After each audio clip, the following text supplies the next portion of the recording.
और आज जो हम करने जा रहे हैं ये भी नेटवर्क एनालिसिस के बेसिस पे है। ठीक है, ये PERT है। ठीक है, PERT जो आपका यूनिट 3 है नेटवर्क एनालिसिस के अंदर। आप देख सकते हो मैंने ऑपरेशनल रिसर्च का यहाँ पे टेक्स्ट बुक लिया हुआ है। ठीक है, और इसके अंदर ही जो क्वेश्चन बना हुआ है वो आपका 2023 के अंदर भी आया हुआ है। ठीक है, लास्ट टाइम ये आया था 2009 के अंदर। आज का जो हम क्वेश्चन सॉल्व कर रहे हैं, ठीक है, ये क्वेश्चन कब आया था 2009 में, और आज जो सॉल्व कर रहे हैं वो भी 2023 में आया हुआ है। तो ये है आपका programme evaluate and review techniques यानी कि PERT, राइट ना। तो PERT के अंदर हमें क्या करना होता है, बेसिकली ऑप्टिमिस्टिक, पेसिमिस्टिक, ठीक है, ये सब गिवन होता है आपको, राइट ना, या मोस्ट लाइकली टाइम गिवन होता है। लेकिन ये आज का जो सम्स गिवन है इसको थोड़ा सा इजी वे में किया गया है। इसमें आपको एक्टिविटीज दे दी गई है और उसके अंदर टी दिया हुआ है यानी कि एवरेज एक्सपेक्टेड टाइम दे दिया गया है और स्टैंडर्ड डेविएशंस भी दे दिया गया है। तो आपको फाइंड आउट क्या करना है। चलिए क्वेश्चन पेपर पे आते हैं। आप क्वेश्चन पेपर देखते रहिए, लिंक मैं डिस्क्रिप्शन बॉक्स में दिया है, वहां से आप डाउनलोड कर लीजिए। ठीक है, क्वेश्चन दिया हुआ है इसमें, MS BMS have taken up a special project consist of 8 activities whose 3 point time estimated are listed in the tables below। ठीक है, इसमें लिखा हुआ है, ये टेक्स्ट बुक से ले रहा हूँ, क्वेश्चन पेपर में आपको डायरेक्टली आपको एक्सपेक्टेड टाइम दिया हुआ है, क्योंकि हम जब 3 पॉइंट को लेते हैं, ठीक है, टाइम एस्टिमेटेड जो है आपका ऑप्टिमिस्टिक, मोस्ट लाइकली या पेसिमिस्टिक है, ठीक है, इसको हम लेके सॉल्व करते हैं तो अपने एक फॉर्मूला आता है TE equals to A plus 4M plus B upon 6।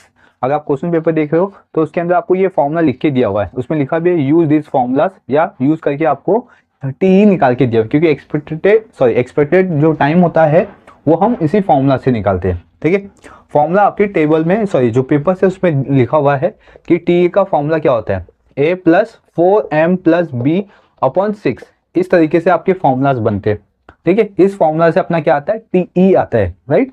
और TE के बेसिस पे आपका स्टैंडर्ड डेविएशन निकलता है, जो कि स्टैंडर्ड डेविएशन का फॉर्मूला भी सेम इसी तरीके से होता है। स्टैंडर्ड डेविएशन का फॉर्मूला होता है अपना B minus A upon 6।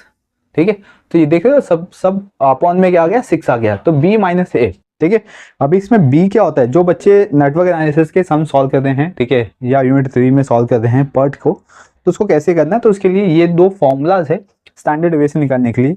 A and B यहाँ पर आपको कंसिडर करना है। ठीक है, A में लेते हैं हम लोग ऑप्टिमिस्टिक और B में लेते हैं हम पेसिमिस्टिक। ठीक है, ऑप्टिमिस्टिक आपका A पॉइंट होता है, पेसिमिस्टिक आपका B पॉइंट होता है, राइट। B और माइनस A दिया हुआ है, तो इसमें से हम माइनस करेंगे तो अपना 4/6, जो कि ये टेबल आपको ना ऑलरेडी क्वेश्चन पेपर में क्वेश्चंस में ही इंक्लूड करके दिया हुआ है। ठीक है, फिर भी मैं आपको उसको एक्सप्लेन कर दे रहा हूँ कि आप एक्सपेक्टेड टाइम कैसे निकाल सकते हो, स्टैंडर्ड डेविएशन कैसे निकाल सकते हो। ठीक है, मैं नेटवर्क एनालिसिस पे वीडियो बना रहा हूँ। ठीक है, जैसे ही वो कंप्लीट हो जाएगा मैं उसको अपलोड कर दूंगा, ताकि आप आपके जो एग्जाम्स आने वाले हैं, ठीक है, उससे पहले ही, ताकि आप अपने लेक्चर्स को देख सको और उसकी प्रैक्टिस कर सको। ठीक है, और जो भी आपके डाउट है आप मुझे कमेंट सेक्शन में कमेंट करके पूछ भी सकते हो।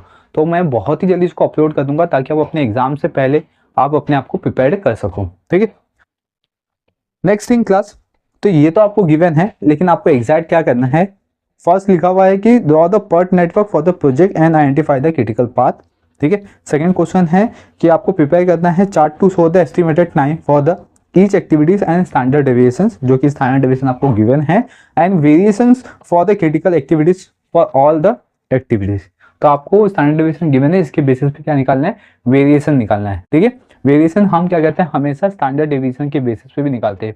जो अपना बेसिक मैथ्स होता है ना, उसके अंदर स्टैटिस्टिक्स होता है। स्टैटिस्टिक्स के अंदर जब भी हम वेरिएशंस के बारे में बात करते हैं तो अपना स्टैंडर्ड डेविएशन भी आता है, क्योंकि हम वेरिएशन के बेसिस पे स्टैंडर्ड डेविएशंस निकालते हैं। ठीक है, या स्टैंडर्ड डेविएशन के बेसिस पे वेरिएशन निकालते हैं। ठीक है, ऐसा होता है। तो इसमें भी आपको सेम उसी तरीके से ही करना है। नेक्स्ट थिंग, थर्ड जो क्वेश्चन है उसमें आपको लिखा हुआ if 21 weeks deadline is impose. Suppose करो कि 21 डेज दिया गया आपको, इसमें आपका जो प्रोजेक्ट है उसको कंप्लीट करके दे देना है। Then what is the probability that the project will be finished within that time? तो आपको क्या प्रोबेबिलिटी रहेगी कि 21 डेज में आपके जो प्रोजेक्ट है वो कंप्लीट हो जाएंगे, यानी कितनी प्रोबेबिलिटी रहेगी, 100% रहेगी, 99% रहेगी, 85% रहेगी, कितनी परसेंट रहेगी कि आप अपना प्रोजेक्ट जो है वो 21 डेज में कंप्लीट करके दे सकते हो। चलिए नेक्स्ट थिंग, फोर्थ क्वेश्चन में लिखा हुआ है if the project manager want to be 99% certain that the project should be complete on the schedule, what will be the project durations. अगर यहाँ पे जो प्रोजेक्ट मैनेजर है वो क्या बोलता है कि 99% चांसेस है कि वो अपने प्रोजेक्ट को कंप्लीट कर देगा, ठीक है, सो एंड सो डे पे। अभी यहाँ पे डे नहीं दिया हुआ, कंसिडर नहीं किया गया, आपको वही बताना कि वो कितना डेज होगा। अगर प्रोजेक्ट मैनेजर बोलता है कि 99% उसकी चांसेस है कि वो इतने डे में आपको कंप्लीट करके दे देगा, भले वो 21 दिन हो, 20 दिन हो, कौन सा दिन है वो आपको बताना, ठीक है। तो ये 4 क्वेश्चन दिए गए और ये आपके एग्जाम्स में आया था 15 मार्क्स का, 15 मार्क्स का, क्योंकि इसके अगेंस्ट में क्वेश्चन नंबर 3A और 3B है। 3A के अंदर भी नेटवर्क एनालिसिस का CPM था, ठीक है, और फिर इसके बाद जो उसका सेकेंड पार्ट था उसमें ट्रांसपोर्टेशन कॉस्ट, ठीक है। ये दोनों जो थे वो 7-8 मार्क्स के लिए थे और ये इंडिविजुअल क्वेश्चन दिया गया जो कि 15 मार्क्स के लिए। चलिए अब हम इसको स्टार्ट करते हैं। आई थिंक सब चारों क्वेश्चन आपको समझ में आ गए। देखिए फर्स्ट जो क्वेश्चन था उसमें आपको नेटवर्क एनालिसिस बनाना था, मतलब कि नेटवर्क एनालिसिस का डायग्राम बनाना था। तो डायग्राम कैसा बनाना है वो आपकी एक्टिविटीज पे बेस है, ठीक है, और उसका आपको एक्सपेक्टेड टाइम भी गिवन है। एक्सपेक्टेड टाइम से हम क्या करेंगे ना कि अपना ये क्रिटिकल पाथ निकाल लेंगे, राइट ना। और फिर जो सेकंड क्वेश्चन है उसमें आपको वेरिएशन निकालना है, तो वेरिएशन हम यहाँ पे कॉलम में ही करेंगे, लेकिन आपको क्रिटिकल पाथ का भी वेरिएशन बताना है। तो वेरिएशन हमें इसमें निकाल के फिर क्रिटिकल पाथ का निकालेंगे। तो सबसे पहले हम क्या करेंगे, इसका नेटवर्क डायग्राम बनाएंगे। जो फर्स्ट क्वेश्चन हमें गिवन है, तो अपना जो सोल्यूशन है वो देख लेते हैं। जो फर्स्ट सोल्यूशन है वो है अपना डायग्राम, ठीक है। तो अभी डायग्राम में क्या गिवन है आपको, 1 2 1 3, ठीक है। 1 से 2 एक्टिविटी स्टार्ट हो रही है, 1 2 और 1 3। तो हम यहाँ पे सर्कल करते हैं, राइट, और 1 2 1 3 बनाते हैं। जैसे 1 2, ठीक है, यहाँ पे 2 और यहाँ पे 3, ठीक है। फिर 2 2 5 2 2 4 दिया हुआ है, ठीक है, 2 2 5 2 2 4 दिया हुआ है। इसके बाद देख सकते हो 5 2 6 और 4 2 6 और 3 2 6 भी गिवन है। मतलब इतना तो समझ में आएगा कि 3 से 6 भी जा रहा है, तो ये 3 से ऐसा 6 जाएगा अपना एक, राइट, 3 से 6 जाएगा। यहाँ पे 6 लिख लेते, 3 से 6 हो गया इतना।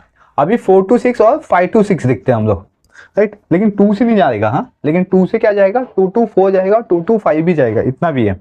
तो अपने को क्या करना है, पहले यहाँ पे 2 2 4 ले लेते हैं हम लोग, यहाँ पे 2 2 4, फिर यहाँ से 2 2 5 भी ले लेते हैं। अच्छा, 2 एक्टिविटी जा रही है 2 से, 2 2 4 2 2 5, और 5 से 6 जा रहा है और 4 से भी 6 जा रहा है, ठीक है। यहाँ पे मैं एरो बना देता हूँ ताकि आपको समझ में आए, राइट, समझ रहे ऐसा। नेक्स्ट थिंग, अभी ये हो गया 2 2 4 हो गया, 2 2 5 भी हो गया, 5 2 6 4 2 6 3 2 6 भी हो गया। अब बच्चा 6 2 7, एक इंडिविजुअल एक्टिविटी सिर्फ आगे जाएगी, इतना सा, ये हो गया 7। तो ऐसा डायग्राम बनेगा। 4 जो है ना वो यहाँ पे भी मिडल में भी रख सकते हो, तो थोड़ा सा अलग डायग्राम दिखेगा। मतलब देखो ऐसा, ये यहाँ पे 4 डाल देते हैं हम लोग, ठीक है, तो ये ऐसा भी हो सकता है, आप समझे। अब आपको एक्सपेक्टेड टाइम दिया है, एक्सपेक्टेड टाइम इसमें सब्स्टिट्यूट कर दो। 1 का 3, 1 2 पे 3 है, ठीक है, यहाँ पे 3 रखता हूँ मैं, फिर 1 3 पे 4 है, फिर 2 5 पे 5 है, 2 5, ये प्रॉपर तरीके से आप एक्सपेक्टेड टाइम को रखो, नहीं तो फिर यहाँ पे रॉन्ग हो जाएगा।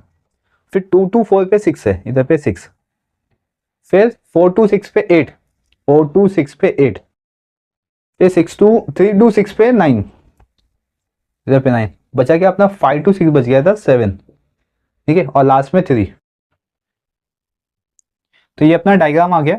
अब इसके बेसिस पे हम क्या निकालेंगे, क्रिटिकल पाथ। चलो यहाँ पे मैं एक कॉलम बना के छोड़ देता हूँ जो कि मुझे बाद में यूज होगा। यहाँ पे करता हूँ मैं। अभी क्या निकालेंगे, क्रिटिकल पाथ, क्रिटिकल पाथ। अब ये क्रिटिकल पाथ कैसे निकलेगा, जो एक्टिविटीज यहाँ पे जो बन रहा है ना, एक्टिविटी से नेटवर्क डायग्राम वहां से। जैसे कि देखो अभी क्या अपने पास 1 2 4 6 7 ऐसा, ठीक है, 1 2 4 6 7, एक ये हो गया। दूसरा 1 2 5 6 7, 1 2 5 6 7, फिर 1 3 6 7, 1 3 6 7, ठीक है। ये तीन ही एक्टिविटीज आ रही है यहाँ पे, मतलब पाथ आ रहा है यहाँ पे, 3 ही पाथ आएगा, ठीक है। अब इसकी वैल्यू लिखते हैं पहले। अभी 3 6 8 3, 3 6 8 3, इसको ऐड करते 9 17 20, ठीक है, 20 डेज। चलो ये एक हो गया। और दूसरा 3 5 7 3, 3 5 7 3, इसको ऐड करते तो 8 15 15 plus 3 18, 18 days. Clear. Next thing अभी हम यहाँ पे लेते हैं 493, 493, ठीक है, इसको ऐड करते हैं 13 16 16 डेज। अब इसमें जो सबसे हाईएस्ट होगा वो आपका क्रिटिकल पाथ होगा, तो क्रिटिकल पाथ पे क्या है आपका 20 डेज। समझ रहे यहाँ पे, तो यहाँ पे लिखेंगे therefore critical path equal to 1 2 4 6 and 7, ठीक है, और expected project completion time, completion time तो कितना लगा हमें 20 डेज, ठीक है। 20 डेज में पूरा चांसेस है कि आपका जो एक्टिविटीज है, जो प्रोजेक्ट है वो कंप्लीट होके मिल जाएगा, ठीक है। नेक्स्ट थिंग, अब आते हैं अपने पास वेरिएशन। फर्स्ट क्वेश्चन था कि डायग्राम बनाना है, सेकंड क्वेश्चन था वेरिएशन निकालना है, ठीक है। तो हम लोग यहाँ पे लिखते हैं वेरिएशन ऑफ क्रिटिकल पाथ, ठीक है, वेरिएशन ऑफ क्रिटिकल पाथ निकालना है। तो एक्सपेक्टेड वेरिएशन कैसे निकालेंगे, तो यहाँ पे वेरिएशन का फॉर्मूला है वेरिएशन इक्वल टू, ठीक है, sum of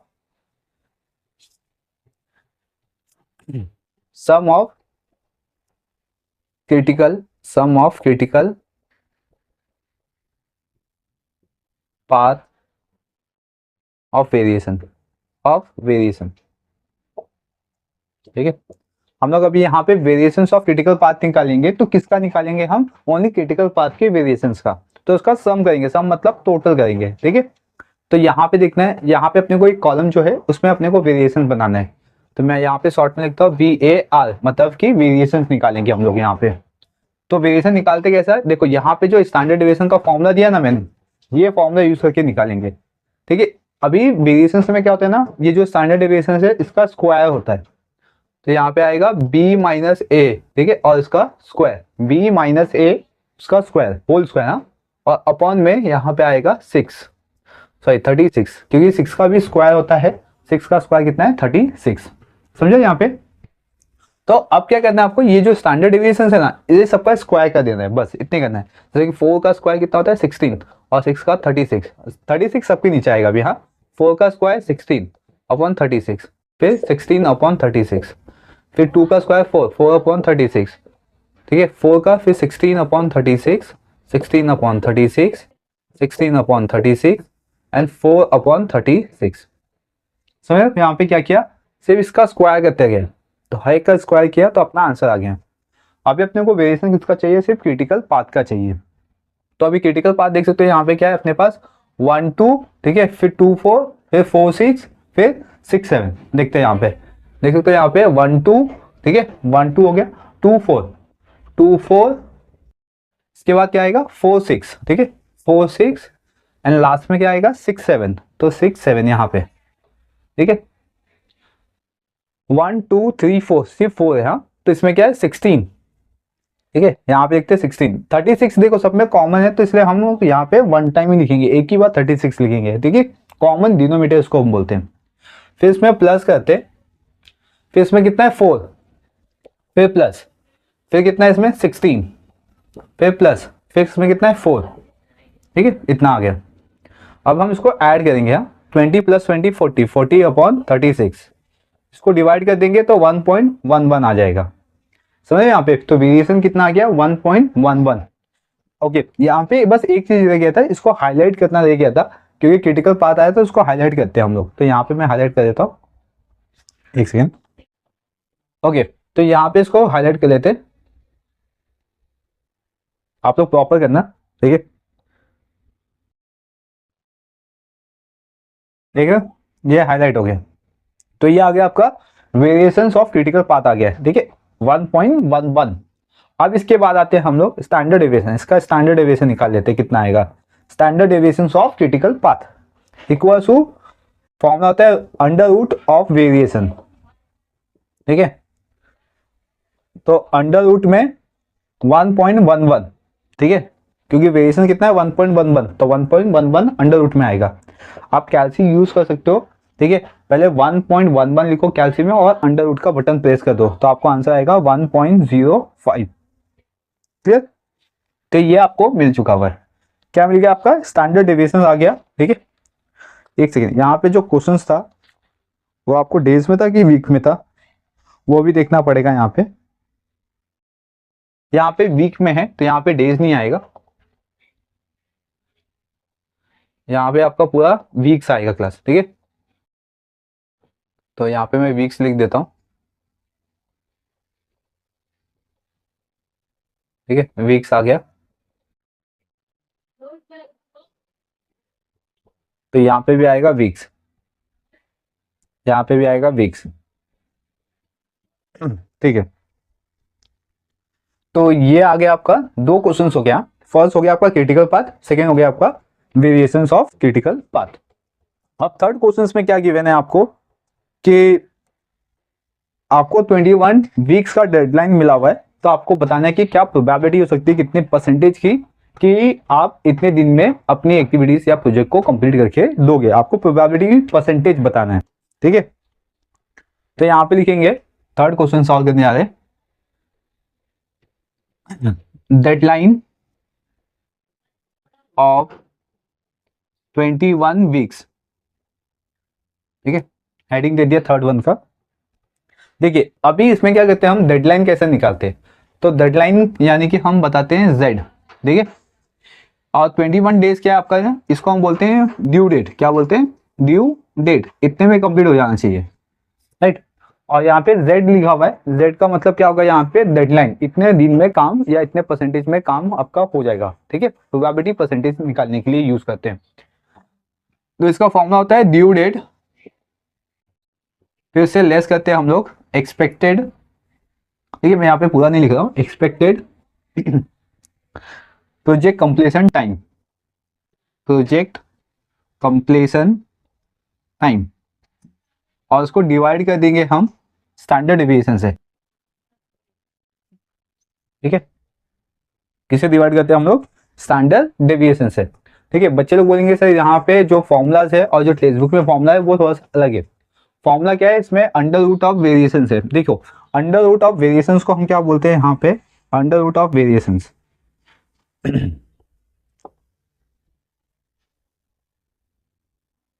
under root of variation को क्या बोलते हैं हम? Standard deviation. तो अब वहां पे स्टैंडर्ड डेविएशन भी लिखोगे तो भी चल जाएगा, इसमें कोई दिक्कत नहीं है। ठीक है, कोई प्रॉब्लम नहीं है। देखो यहाँ पे ड्यू डेट कितना है? 21 डेज का है, राइट ना। और एक्सपेक्टेड टाइम कितना है अपना? 20 डेज, 20 वीक्स का। और अपन स्टैंडर्ड डेविएशन की वैल्यू कितनी है? 1.05। तो 1.05। ठीक है, इसको डिवाइड करते हैं 1 अपॉन 1.05। इसको माइनस किया, 21 में से 20 गया तो 1। ठीक है, और इसको डिवाइड करते हैं तो आंसर आएगा 0.95। कैलसी यूज कर सकते हो आप लोग, समझ रहे? यहाँ पे कैलसी यूज कर सकते हो।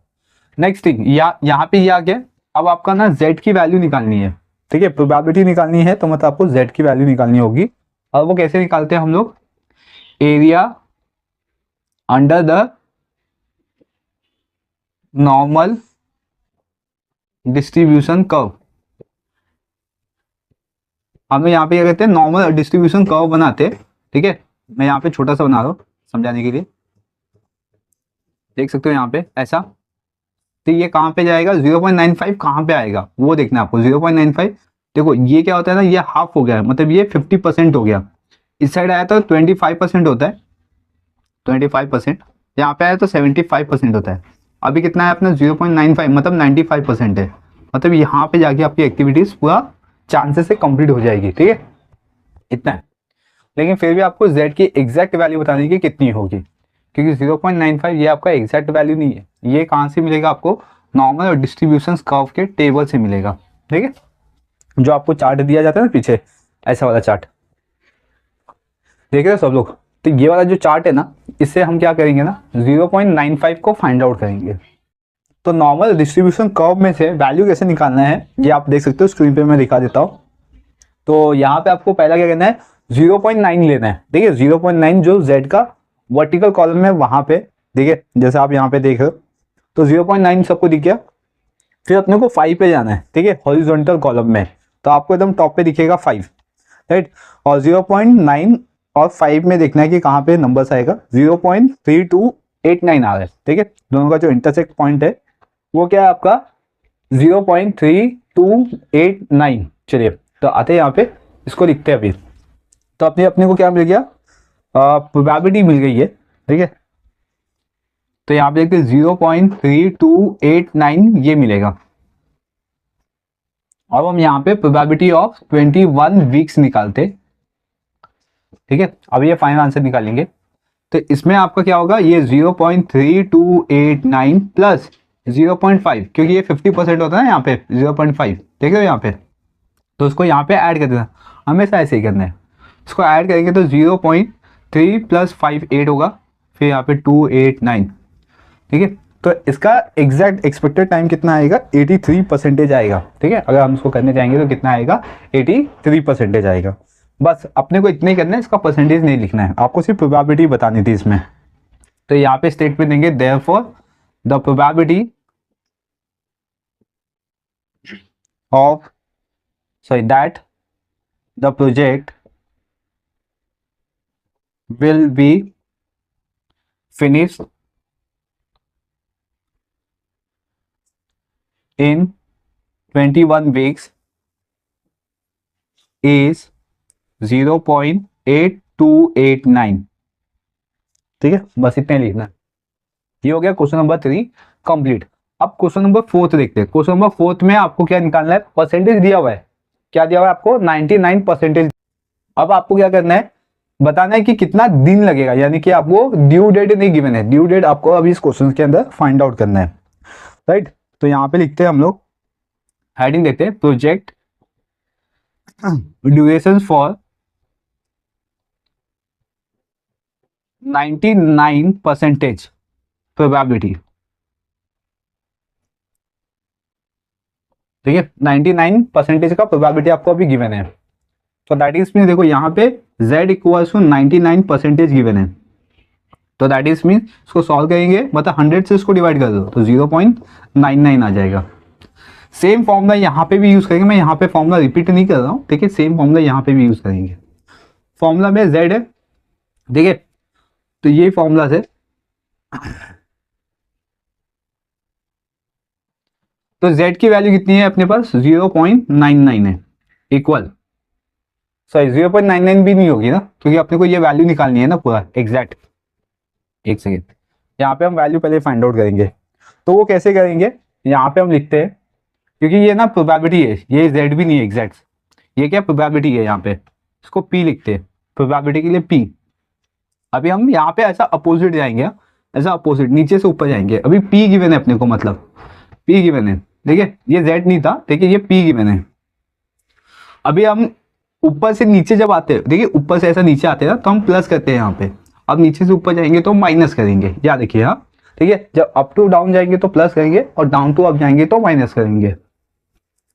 तो यहाँ पे हम लिखेंगे एरिया अंडर द कर्व, ठीक है। लेकिन वो कैसे लिखेंगे, इसमें से माइनस करके, पहले इसमें से माइनस करता हूँ मैं 0.5, तो आंसर कितना आएगा 0.45, 0.45 आ गया। अब लिखेंगे area under the normal distribution curve. अभी अपने को सेम वो जो चार्ट था ना, सॉरी यहाँ पे 5 नहीं आएगा, 9 आएगा, 49। अब जो अपना जो नॉर्मल डिस्ट्रीब्यूशन चार्ट था, उसके अंदर फाइंड आउट करना है कि 0.49 कहाँ पे लिखा हुआ है, ठीक है। मतलब वो टेबल के अंदर आपको फाइंड आउट करना है, अभी साइड साइड से नहीं जाना है, आपको अंदर अंदर फाइंड आउट करना है। तो जैसे आप स्क्रीन पे देख सकते हो, मैं यहाँ पे स्क्रीन पे दिखा देता हूँ आपको, ये जो टेबल देख रहे हो आप, इसके अंदर देखो 0.4901 लिखा हुआ है, जो कि इसकी नियरेस्ट वैल्यू। टेबल में आपने देख लिया 0.4901 दिखाई दे रहा है, इसके हॉरिजॉन्टल और वर्टिकल कॉलम में देखो, ठीक है। वर्टिकल कॉलम में कितना दिखाई दे रहा है, 2.3 दिखाई दे रहा है, और हॉरिजॉन्टल में देखो 3 दिखाई दे रहा है, राइट ना। तो ये जो है ये आपकी z की वैल्यूज होगी। तो चलिए आते हैं यहाँ पे। तो देखो अपने को इसका नियरेस्ट नंबर क्या मिला, 0.4901 मिला है, और जिसमें z की वैल्यू क्या बन जाएगी 2.33। तो अभी हमें z की वैल्यू मिल चुकी है। अब ये z की वैल्यू ये फॉर्मूलास में लेके जाते हैं, ठीक है। तो यहाँ पे देखते हैं 2.33 इक्वल ड्यू डेट आपको फाइंड आउट करना है, ठीक है। तो यहाँ पे मैं ड्यू डेट लिखता हूँ, फिर माइनस करता हूँ प्रोजेक्ट एक कंप्लीशन टाइम कितना आपके पास 20 वीक्स का ही है, अपॉन में स्टैंडर्ड डेविएशन कितना है 1.05, ठीक है। अब इसका ऐसा क्रॉस मल्टीप्लाई करते हैं यहाँ पे, ठीक है, इसका क्रॉस मल्टीप्लाई, तो 2.33 इंटू 1.03, तो इसका आंसर कितना आएगा, तो 2 पॉइंट क्या कहते हैं, तो 2 पॉइंट, एक सेकेंड, और यस 2.45, राइट। और यहाँ पे आएगा ड्यू डेट -20, इक्वेशन जैसा सॉल्व करना है। फिर ये यहाँ पे माइनस इस साइड आएगा तो प्लस, तो 2.45 plus 20 equal to due date. अब इसको ऐड करेंगे हम लोग, तो देयरफॉर हमें ड्यू डेट मिल जाएगा, ड्यू डेट इक्वल टू, इसको ऐड कर दो कैलसी में, तो 22.45 वीक्स। देखिए क्या आएगा इसमें, वीक्स आएगा। तो अगर 99% का चांसेस है कि अपनी एक्टिविटी कंप्लीट हो सकती है, तो उसके लिए आपको कितना वीक्स चाहिए होगा, 22.45 वीक्स चाहिए होगा, ठीक है, समझ रहे यहाँ पे। तो इसका हम स्टेटमेंट देंगे, यहाँ पे लिखेंगे therefore project duration for 99 days probability is 22.45 weeks. देखिए बहुत ही बड़ा क्वेश्चन था ये, राइट ना। और इसके अंदर टोटल 4 क्वेश्चन दिए गए थे, जहां पे आपको डायग्राम के साथ साथ critical path, standard deviation, variations, ठीक है, और एक्सपेक्टेड टाइम, ड्यूरेशन टाइम, ये सब फाइंड आउट करना था। तो आयोग की ये जो पूरा जो कॉन्सेप्ट है ये आपको समझ में आ गया होगा, राइट ना, किस तरीके से सॉल्व करना है। बस इतना आपको यहाँ पे एक बेनिफिट दिया गया है कि आपको ना टोटल क्वेश्चन नहीं दिया गया था, मतलब इसमें पेसिमिस्टिक, ऑप्टिमिस्टिक या मोस्ट लाइकली नहीं गिवन था, आपको सीधा स्टैंडर्ड डेविएशन करके दिया गया था। अगर उसको और इंक्रीज करते तो और बड़ा सोल्यूशन हो जाता, लेकिन एग्जाम्स में आपको इतना सा पार्ट दिया था, ठीक है। ये भी बहुत ही बेनिफिट होता है क्योंकि आपको सीधा स्टैंडर्ड डेविएशन निकाल के दे दिया गया है, राइट ना।